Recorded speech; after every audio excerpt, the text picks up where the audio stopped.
Diligence make it for poor man rich, but slack hands be leaving my people stuck in a ditch. It's for my brothers with no jobs on the couch with the AC blasting, asking when this girl is coming home to get the keys to. Alright, Shalom, Israel, welcome back to the channel. I know it's been a minute. We're supposed to pick up part 2 on, the laws on Brotherhood. And that's what we're covering today is the part 2 to close out. So it may end up being a little longer. It's been a minute since I looked at this lesson, but you guys have to forgive me. It's a lot of stuff that, occurred in the past, 8-9 months. So yeah, but other than that, we're going to jump straight into it. Let's get it cracking. So with that being said, jump to the book of Genesis chapter 37, and we're going to start at verse 2, right? And these are, this portion of the lesson is supposed to be what to do, right, with your brother. So we're going to go off of the story of Joseph. So we're going to see, what Joseph did when, his brothers, transgressed against him, when they had an evil heart towards him, right? So Genesis chapter 37 and verse 2, it says, "These are the generations of Jacob. Joseph, being 17 years old, was feeding the flock with his brethren, and the lad was with the sons of Bilhah and with the sons of Zilpah," right? So he's with his brothers, right? His father's wives. "And Joseph brought unto his father their evil report." So, he's out playing with his brothers, and they was out there, acting up. So Joseph wasn't told, right? Verse 3. "Israel loved Joseph more than all his children, because he was the son of his old age, and he made him a coat of many colors." So, Israel loved Joseph, and, because he loved him so much, he made him a coat, right? Made him his favorite coat. Nonetheless, "and when his brethren saw that their father loved him more than all his brethren, they hated him." So this is where the hate began, because Israel loved Joseph more than he loved them, but that's not to say that he didn't love his brothers. He just showed a little more favor to Joseph, right? It says they hated him and could not speak peaceably unto him. Excuse me. All right, so they, most likely was always either roasting him or, just having a conflictual talk with him. Verse 5, it says, "And Joseph dreamed a dream, and he told it his brethren." So he told it to his brothers, this dream, and they hated him yet the more. And so we're going to show you the reason why they hated him even more, right? "He said unto them, Hear, I pray you, this dream which I have dreamed. For behold, we were binding sheaves in the field, and lo, my sheaf arose, and also stood upright. And behold, your sheaves stood round about, and made obeisance to my sheaf." Right? So, he's telling this story. He's like, I had a dream. My sheaf was,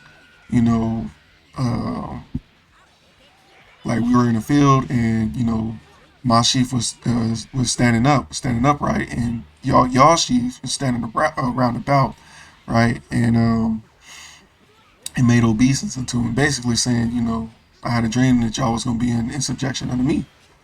"And his brethren said unto him, Shalt thou indeed reign over us? Or shalt thou indeed have dominion over us?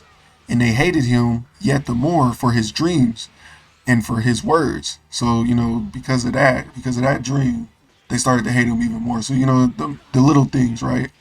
But they didn't know, and they didn't understand that the Most High was setting something up, and, that dream was a prophecy, right? Nonetheless, verse 9, it says that he dreamed yet another dream, and told it his brethren, and said, Behold, I have dreamed a dream more, and behold, the sun and the moon and the 11 stars made obeisance to me. And so, the metaphor of the dream, right, was, their mom and their dad, and, his 11 brothers was making obeisance unto him, right? So that's what, that dream was. "And he told it to his father and to his brethren, and his father rebuked him." So his father is correcting him. "And he said unto him, What is this dream that thou hast dreamed? Shall I and thy mother and thy brethren indeed come to bow down ourselves to thee to the earth?" And so that's, Jacob asking him. So he's saying, like, so you're saying we're going to be in subjection unto you too? Like what's the meaning of this dream? And his brethren envied him, but his father observed. So, Jacob is using wisdom and he's looking and he's like, this might mean something, right? And his brethren went to feed their father's flock in Shechem. Verse 13. And Israel said unto Joseph, do not thy brethren feed the flock in Shechem? Come, and I will send thee unto them. And he said to him, here I am.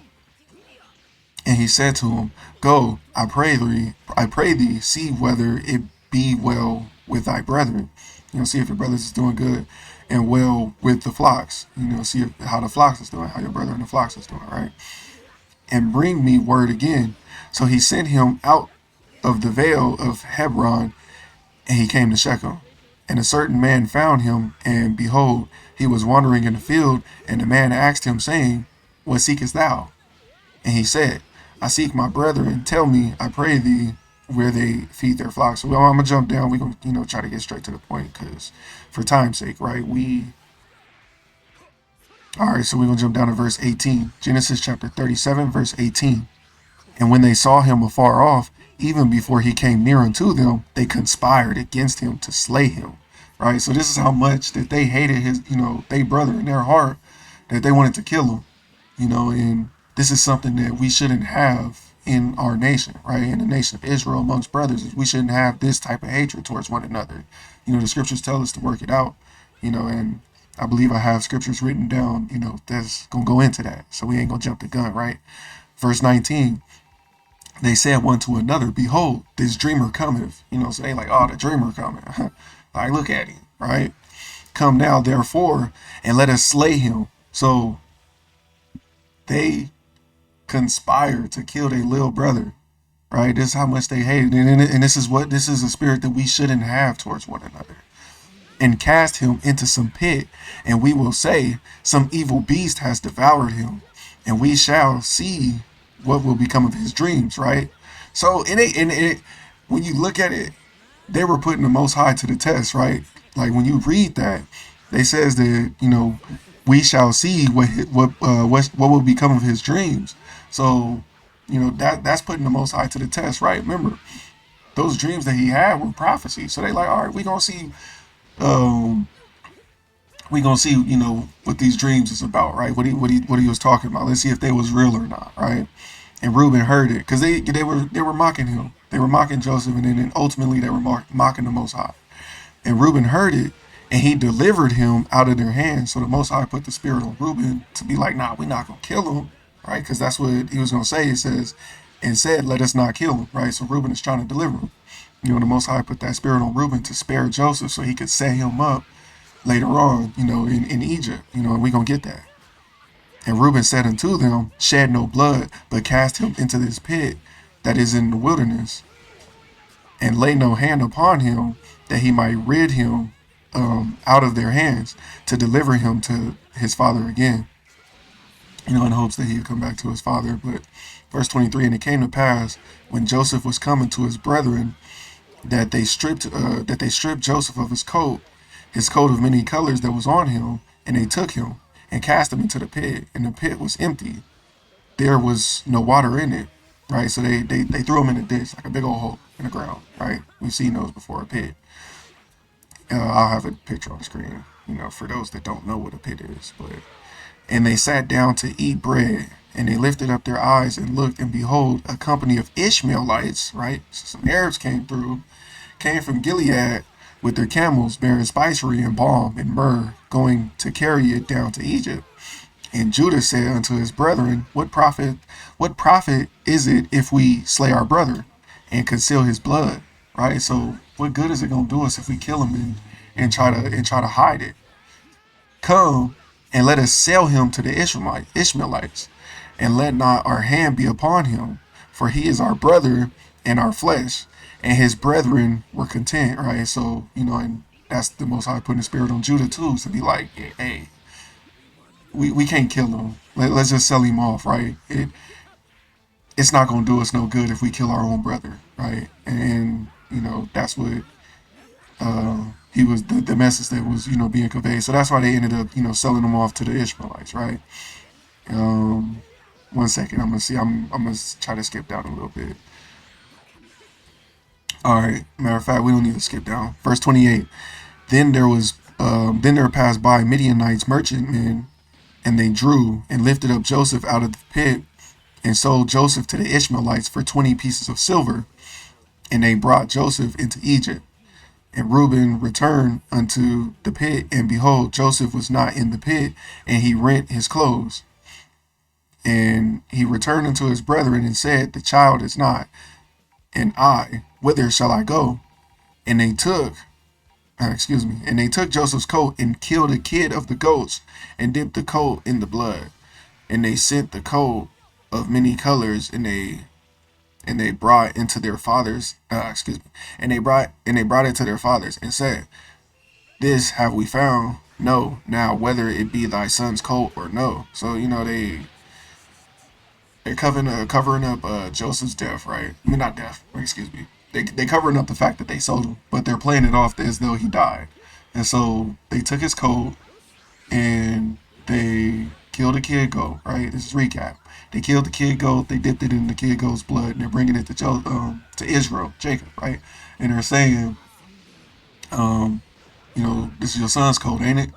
Like, we found it, and we think some evil came upon him, right? Verse 33. And he knew it and said, it is my son's coat.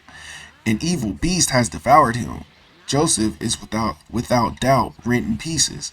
And Jacob rent his clothes and put sackcloth upon his loins and mourned for his son many days.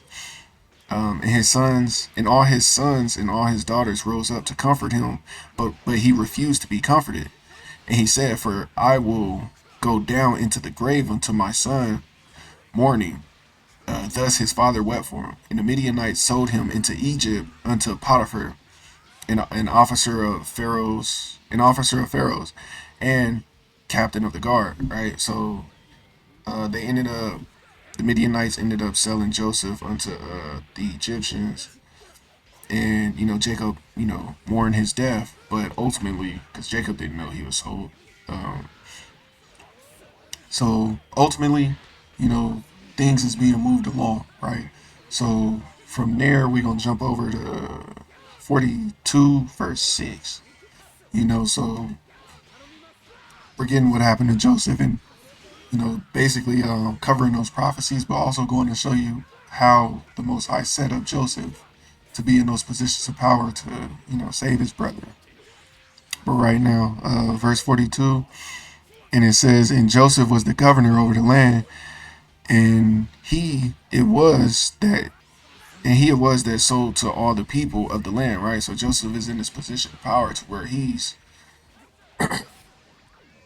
governing, and he's distributing, all the the food and whatnot, right? And Joseph's brethren came and bowed down themselves before him with their faces to the earth. So now, recap, right?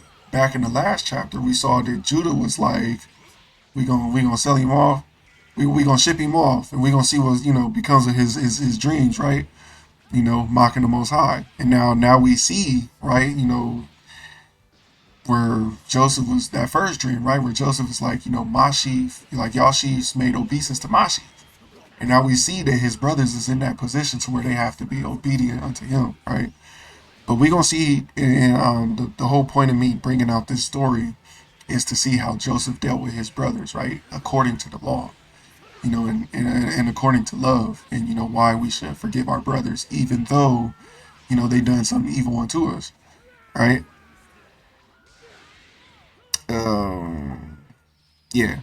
And this is the middle of verse 6, where it says, and Joseph's brethren came and bowed down themselves before him with their faces to the earth.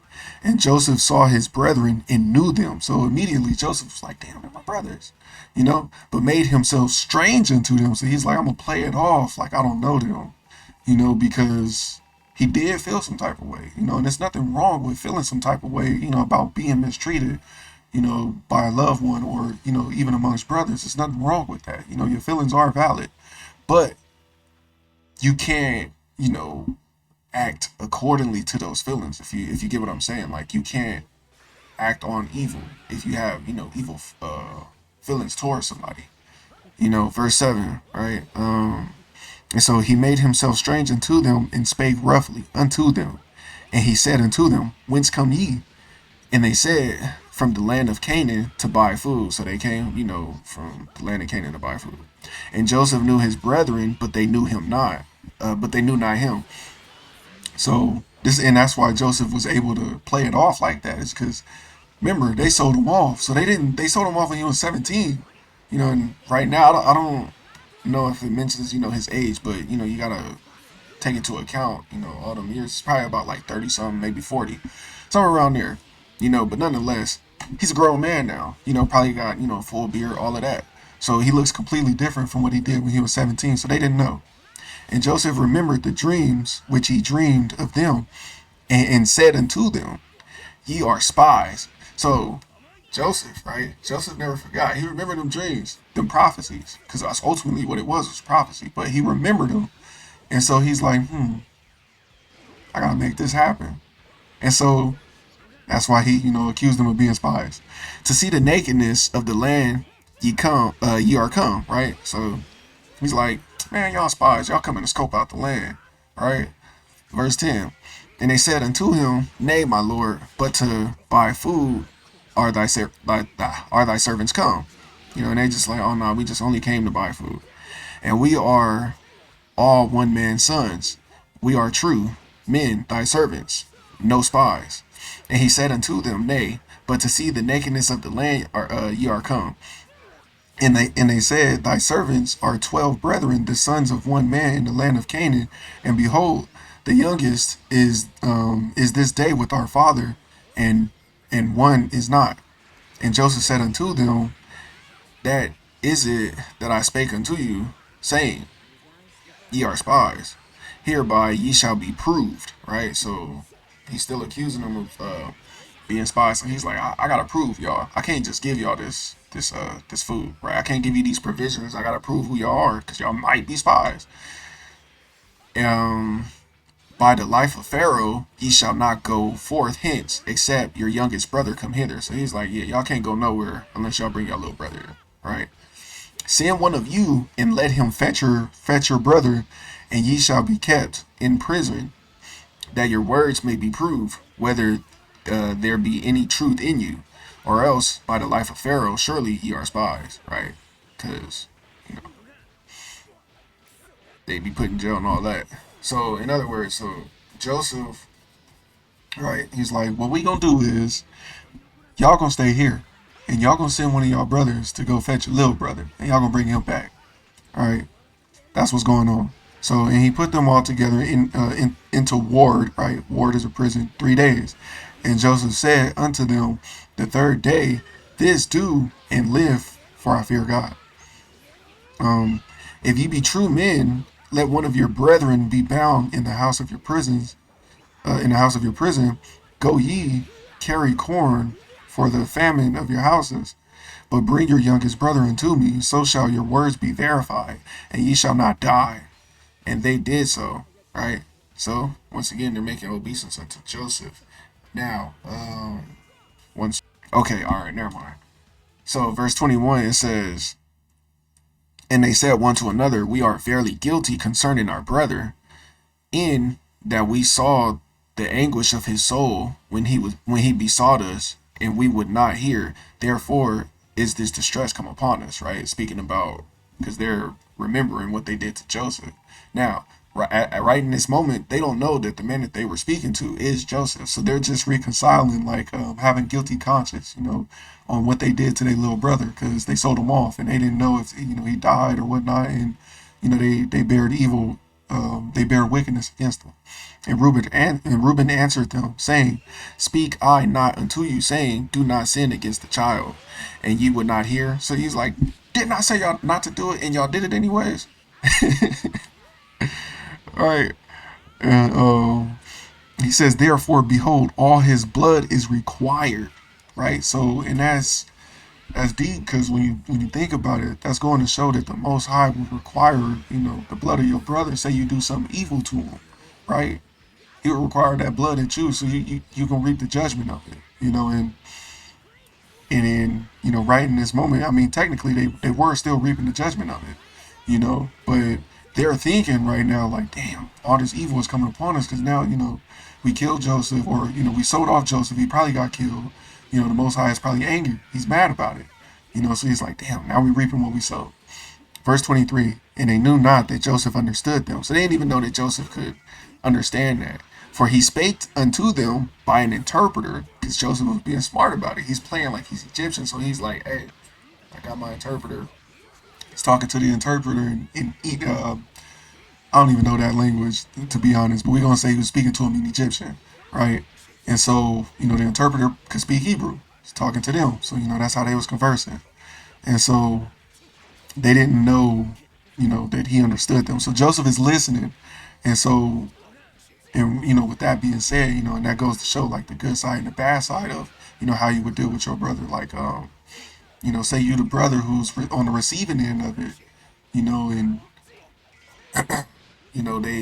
you see that he's feeling guilty, and you have the power to either do some evil back or let it slide, forgive your brother and, do the right thing, so that's going to show like, right here in this moment, Joseph could have got revenge, but he didn't, he's playing it, but, ultimately he was going to forgive him anyways, but nonetheless, verse 24, and he turned himself about from them and wept. So he turned around and, start crying because he's like, man, like all this time I haven't seen my brothers, and, I'm glad that they feel bad about it. And returned to them again and communed with them and took from them Simeon, right? Took Simeon and bound him before their eyes. Then Joseph commanded to fill their sacks with corn and to restore every man's money into his sack and to give them provisions for the way. And thus he did unto them. And so, he sent them on their way, but he gave them double. But, remember, Joseph is, he's being wise on how he's dealing with his brother. So he's like setting them up. Not in a bad way, but he is getting his get back, righteously. But nonetheless, he's still getting his get back, right? And they laded their asses, right, their donkeys, with the corn and departed thence.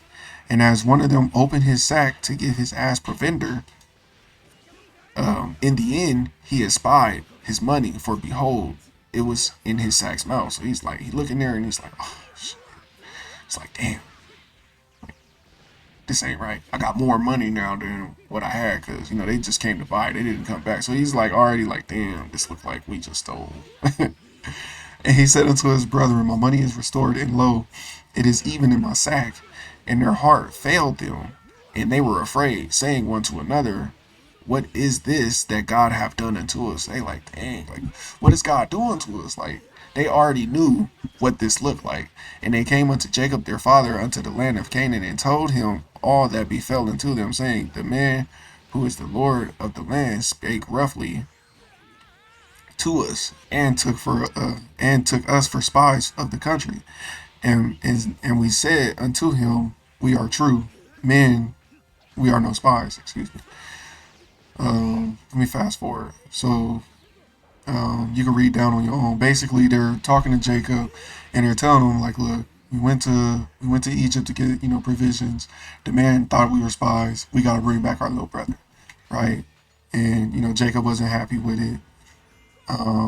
Ultimately, they ended up sending him off with the youngest son, which I believe was Ben. All right, so we skipped down. So for the sake of time, you can read all of Genesis 42 on your own, but we gotta jump around because we 24 minutes in, and I don't want to go past 40. I really don't want to go past 30, but I don't want this to be like a two-part. So 43 in verse 3 to verse 7. And it says, and Judah spake unto him, saying, the man did solemnly protest unto us, saying, ye shall not see my face, except your brother be with you. If thou wilt send our brother with us, we will go down and buy thee food.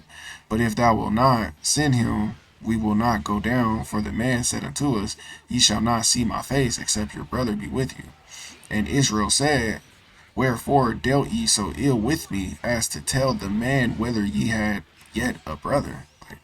Like why would y'all do that? Like, why would y'all tell him y'all got a little brother, right?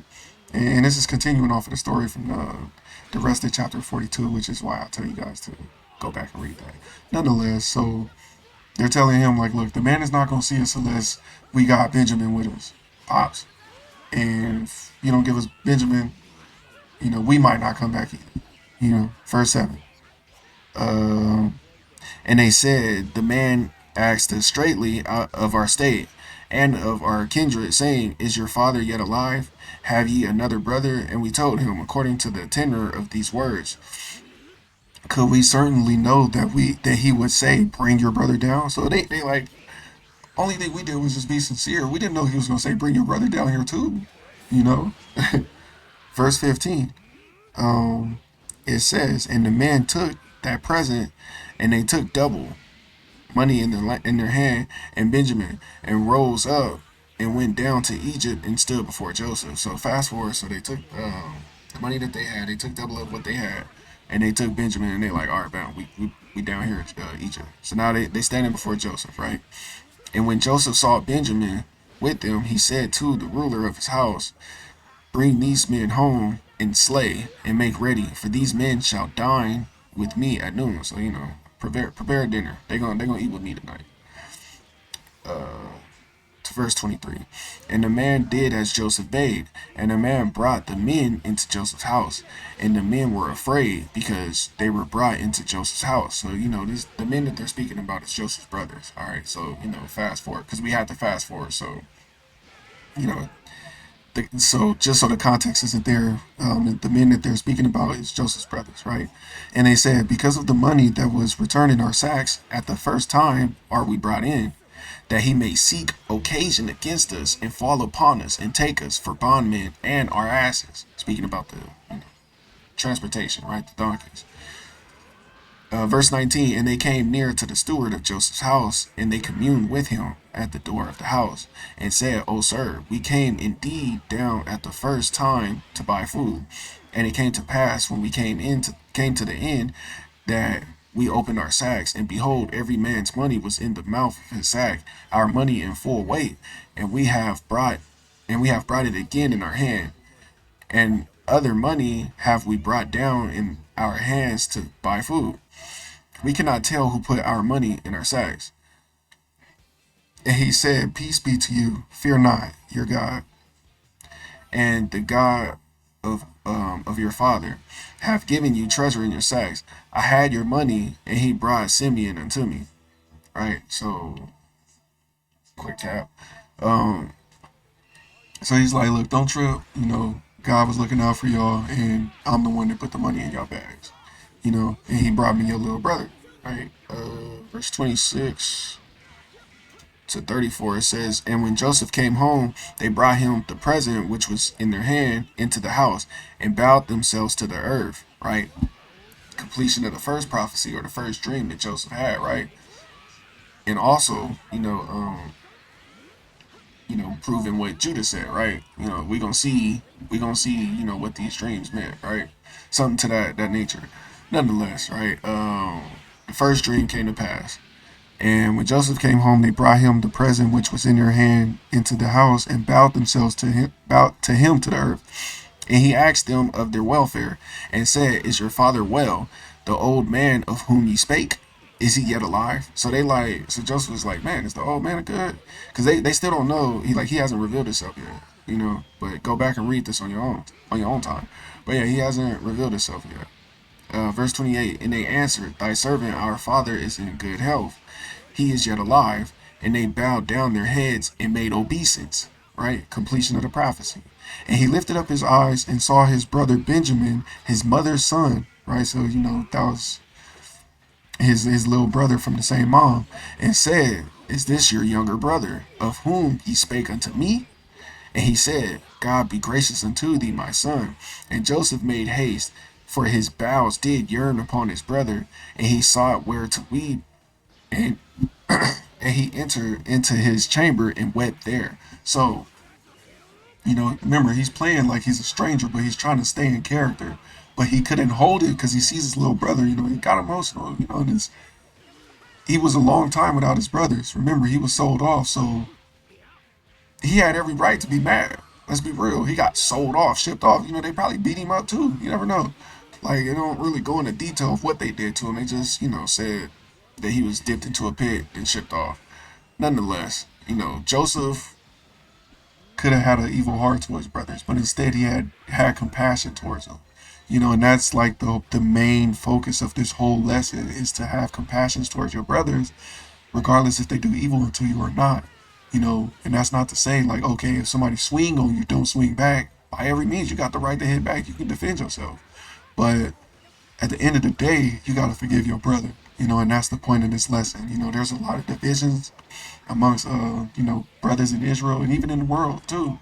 And it shouldn't be like that. So I say all that to say is, forgive your brothers and abide by the laws of brotherhood that the Most High gave us. Nonetheless, verse 31, and he washed his face and went out and refrained himself and set on abroad, and they set on for him by himself, and for them by themselves, and for the Egyptians which did eat with him by themselves, because the Egyptians might not eat bread with the Hebrews, right? Because that was a custom, the Egyptians wouldn't eat with the Hebrews. For that is an abomination unto the Egyptians, right? They explains it. Verse 33, and they sat before him, the firstborn according to his birthright, and the youngest according to his youth. And the men marveled one at another. And he took and sent message unto them from before him. But Benjamin's mess was 5 times so much as many of theirs, and they drank and were merry with him. So, Benjamin got a bigger portion. That's his little brother. He's looking out for him. They all his brothers, but that's the youngest brother. He just wanted to give them a little more. Verse 45, chapter 45, verse 1. And make sure you guys go back and read these chapters just to get the full, the full context of what's going on. This is like an abridged lesson, so I'm trying to, fast forward before I gotta do a part 3, which I don't really want to do. But if I do the part 3, it's gonna be a lot shorter. Sorry that the story taking up a whole a whole majority of the lesson. 45, chapter 1. 45, verse 1. Then Joseph could not refrain himself before all them that stood by him, and he cried, cause every man, cause every man to go out from me. And there stood no man with him, while Joseph made himself known unto his brethren. And he wept aloud, and the Egyptians and the house of Pharaoh heard. And Joseph said unto his brother, I am Joseph. So now he's revealing himself. It's like, yo, I'm Joseph, y'all. It says, doth my father yet live? And his brethren could not answer him, for they were troubled at his presence. And they were just like, damn, you made it all this time. Trouble, and they felt bad because they like, damn, bro, like, we didn't expect you to make it. At least that's what I get from it. But verse 4, it says, and Joseph said unto his brethren, come near to me, I pray you. And they came near, and he said, I am Joseph, your brother, whom ye sold into Egypt. Now therefore be not grieved nor angry with yourselves. Right? So don't, and that's crazy. That's cold, because it's like, if your brother do wrong with you, wrong against you, it's like, man, don't even sweat it. You feel me? Like, it's all good, bro. At the end of the day, we brothers. And that's what, that was what he was conveying to them. It's like, don't trip, don't be mad at yourselves, because this had to happen so that, I can grow, so that y'all can grow, and y'all can see like what we have to do to, ascend, right? Because the Most High has his plans, right? At the end of the day,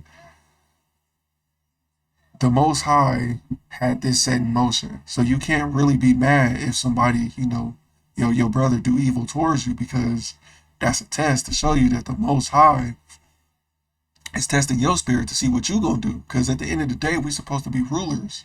So if we get in the kingdom and, somebody's at fault against you and you're mad about it, you do evil against them. It's like, man, I can't have somebody like that ruling in my kingdom. So, look at it like that too. But nonetheless, verse 4, it says, and Joseph said unto his brethren, come near to me, I pray you. And they came near, and he said, I am Joseph. Let me skip down. Verse 5. Now therefore be not grieved nor angry with yourselves that ye sold me hither, for God did send me before you to preserve your life. You see, and that's the reasons, because ultimately this was God's plan, so that I could save your life, right? Who knows? You might be in a scenario where, you got to look out for, your brother got to look out for you. You feel me? And or you got to look out for your brother. You know, you can't have an evil heart, you know, especially if you out there on them street corners, you feel me? And you got something against a brother and something happens, somebody pull out a knife or they pull out a gun, and, or, you know, brothers get to squabbling and they pull out a knife and, you know, get ready to stab, like, and you right there and you got them, you know, that evil mindset towards your brother, like, you're not even gonna look out for him, you know. So at the end of the day, we gotta look out for each other, because that's all we got. Verse 6, for these 2 years have the famine been in the land, and yet there are 5 years in the which there shall neither be earing nor harvest. Verse 7, and God sent me before you to preserve you for a posterity in the earth, and to save your lives by a great deliverance, right? Because ultimately this was God's plan um, for me to save y'all. So don't trip. Like, I'm not mad that y'all, you know, sent me off, because ultimately God sent me here so that I could save y'all. You know, that's what them visions was, you know, back when I was 17 and I was trying to show y'all. All right. That's what Joseph understood, you know, as, you know, he got into that position, you know, in Pharaoh's house. Verse 8, so now it was not you that sent me hither, but God, and he have made me a father to Pharaoh, and lord of all his house, and a ruler throughout all the land of Egypt. Right? Because when you go into the story of Joseph, Joseph ended up getting the signet, Pharaoh's signet, which you know, if you got the signet, you give the stamps, and you know, you approve the decrees, you give the approvals. So in a sense, Joseph became Pharaoh, but he wasn't Pharaoh. You know, he was the governor. But you know, I hope you guys get what I was saying there. But nonetheless, right? It's important to make good with brothers, and that was the whole, you know, message of that story. You know, is to make good with your brothers. You know, it's okay if, you know, they did something wrong to you. You know, it's okay, because at the end of the day, you're being tested above what you comprehend. You know, the Most High is testing you to see what you gonna do. Right now, you know, brothers throw hands, y'all throw hands, but at the end of the day, y'all gotta make up. And that's the whole point, is make up the conflict. Don't don't hold that grudge against your brother. You gotta let that go. You know, we're gonna go to 45, and I should be able to, you know, get this done by then, because I ain't got that many scriptures left. Galatians chapter 6 and verse 9, right? And so we're gonna get, you know, the portion of the lesson is to, you know, make good with your brothers. You know, at the end of the day, some, you know, your brother do wrong against you, or, you know, on both sides, you know, make it right. You know, talk as men, and, you know, talk as holy men of the scriptures, and drop it. You feel me? At the end of the day, we're not women, we're not children, we're grown ass men. Drop it. We shouldn't even be fighting amongst each other like that. We got bigger fish to fry. You feel me? We got we got doctrines we gotta take down. We got, you know, souls we gotta save. We can't be out here fighting amongst each other. You know, and that's the whole point of this lesson, at least what my message is, you know, to the nation and to our people is, you know, we all we got. Drop it. Like, it don't matter. Don't fight over the doctrine. At the end of the day, we all we got. We can handle the doctrine stuff later, but the brotherhood must be solidified, right? Verse 6, verse 9. And let us not be weary in well doing. And let me get that definition of weary real quick, right? So weary, right? Feeling or showing tiredness, especially as a result of excessive exertion or lack of sleep, right? Tired. Don't be tired in doing good. Don't be exhausted with doing good.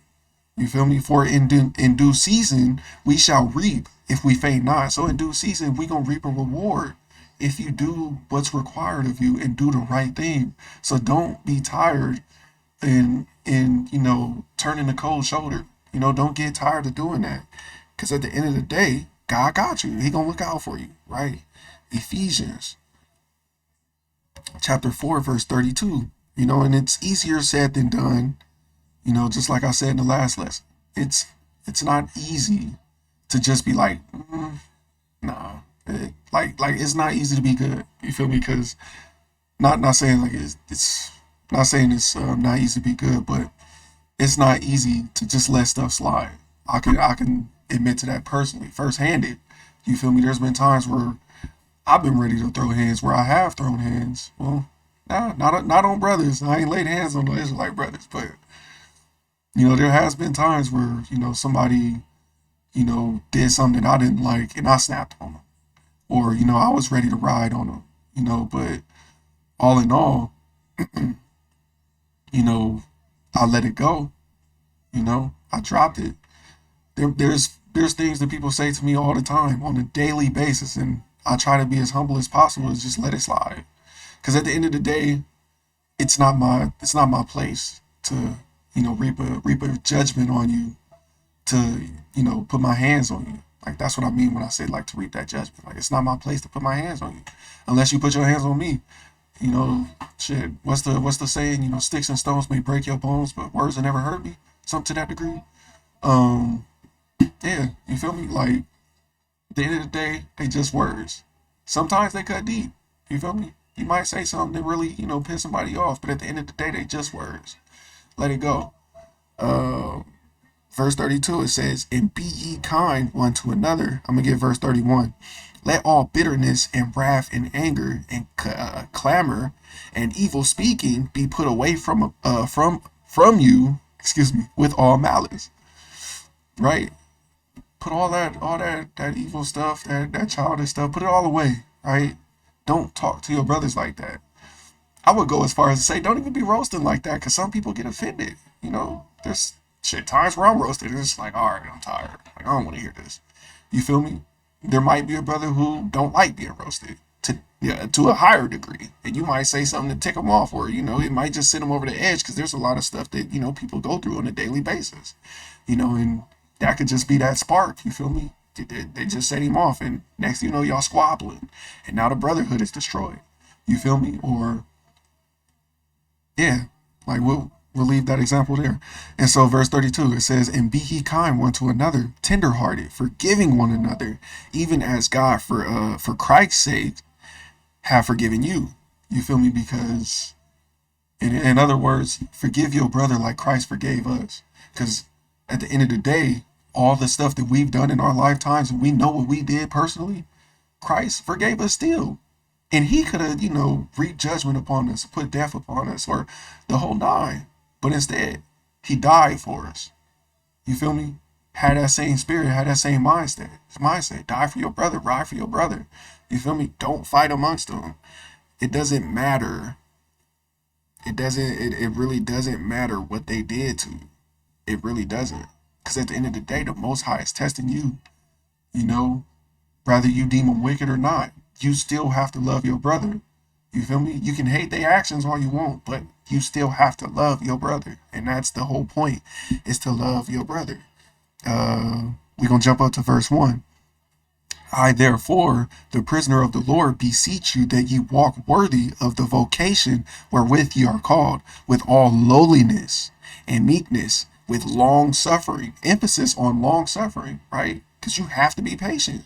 You have to be humble. You have to come down and be lowly. Because there's a lot of things. There's a lot of things that can set you off, right? But, we have to be long suffering because, this is the result of our forefathers' actions and ultimately our actions, right? Forbearing one another in love, right? Because we're supposed to be dealing with each other in love, obedience unto God. Endeavoring to keep the unity of the Spirit in the bond of peace. There is one body and one Spirit, even as ye are called in one hope of your calling. That was all of that one. Jump down to verse 17. Verse 17, it says, this I say, therefore, and testify in the Lord, that ye henceforth walk not as other Gentiles walk, in the vanity of their mind, right? Because we don't walk according to how the Gentiles walk, the other nations. We don't walk like them. We don't act like them. We're supposed to be held to a higher standard because we're God's chosen people, holy people, set apart, right? And with being set apart comes having humility, having lowliness, long suffering, right? Verse 18, it says, having the understanding darkened, being alienated from the life of God, through the ignorance that is in them, right? Because that's what the heathen do. is they're alienated from the life of God. They don't know God, so they don't know His ways. They don't know how He act, right? how He wants us to carry ourselves. It says the ignorance that is in them because of the blindness of their heart. Because they're blinded, and it's the heart is speaking of their minds. Did I get to it? I did. Down to verse 20 to 26. And this is the same chapter 4. It says, dang, I went over. Oh, well, we just gonna finish it off. So forgive me, y'all. We just gonna finish it off. I ain't even been paying attention.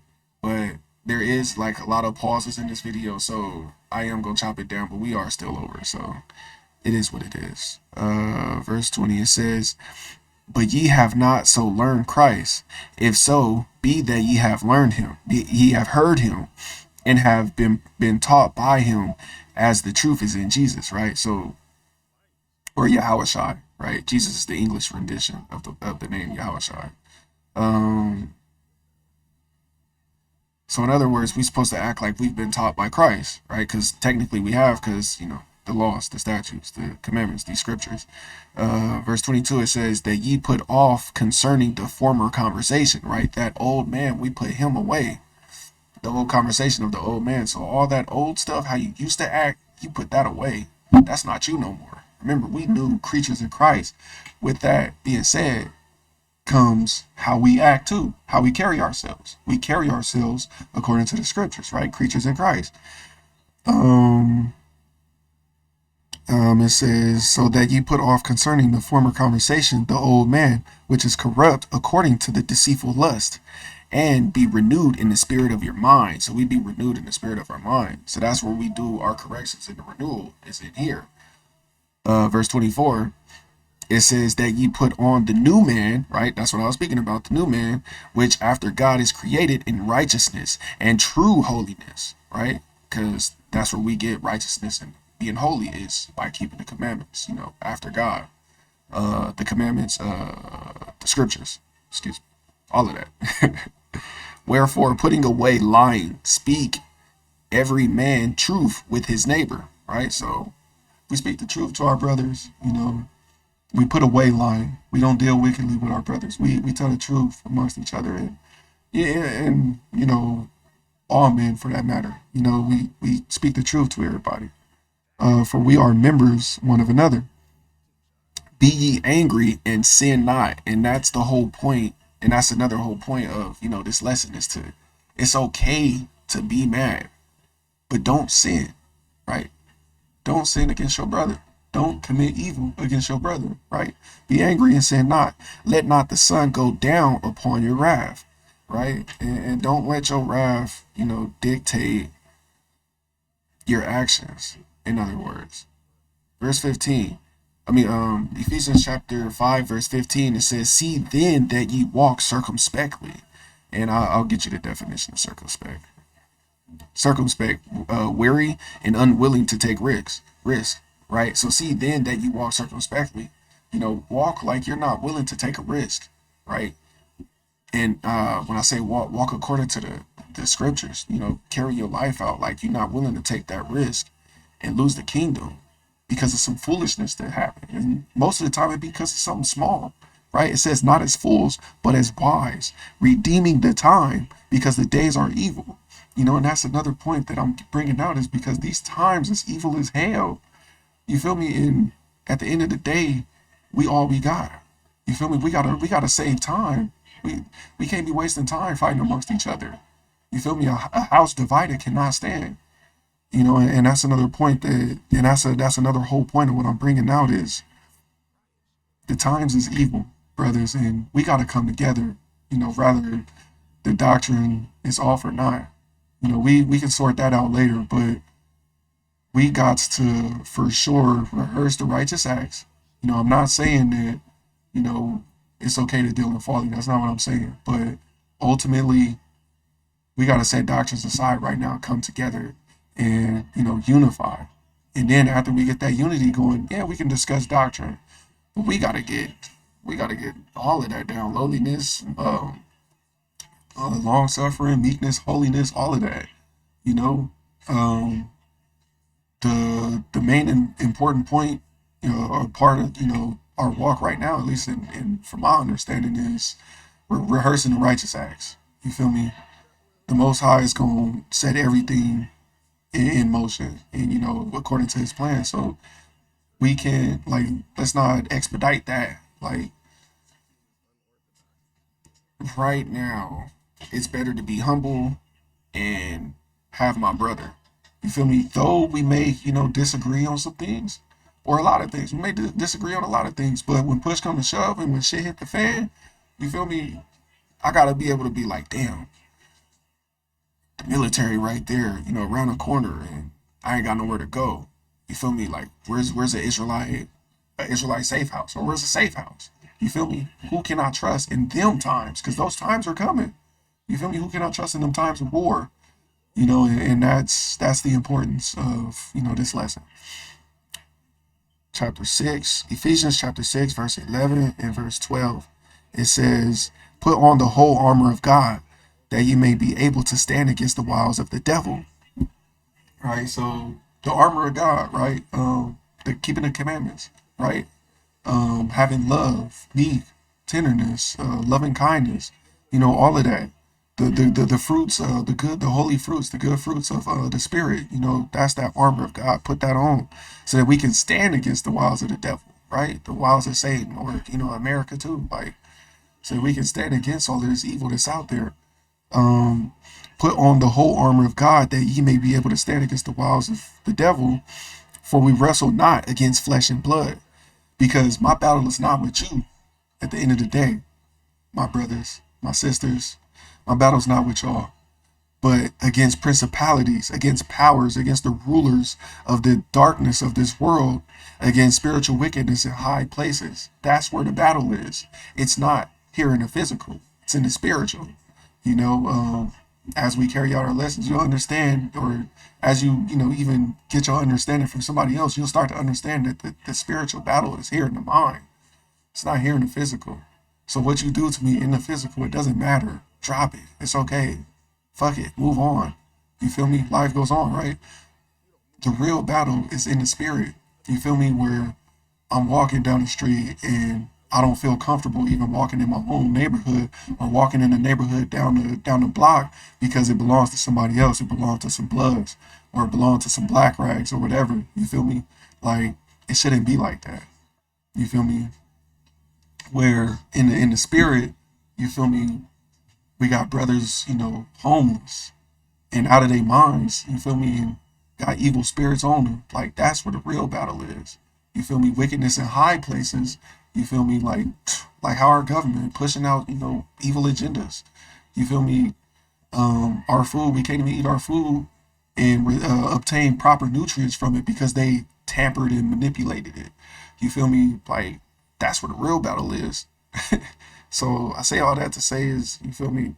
Drop it. It's not that big a deal. A nigga stepped on your shoes, so what? Drop it. You can wipe them off. They wither away anyways. You feel me? This world withers away anyways. It don't matter. What really matters is the spirit. You feel me? How can I get my brother up out of this evil mindset? That's what the importance is. Ephesians chapter 5 and verse 5, it says, for this ye know, that no whoremonger, nor unclean person, nor covetous man, who is an idolater, have any inheritance in the kingdom of God. In the kingdom of Christ, in the kingdom of God. Right? The evil fruits of the spirit. If you walking in any of those things that was stated in the scripture, you ain't got no place in the kingdom. You feel me? And having strife and being a reveler, that's one of the things that's not gonna be in the kingdom. So if you got that, you carry that upon you, you don't get rid of it, you're not gonna be in the kingdom. And that goes for me too. Like, nobody's exempt. You feel me?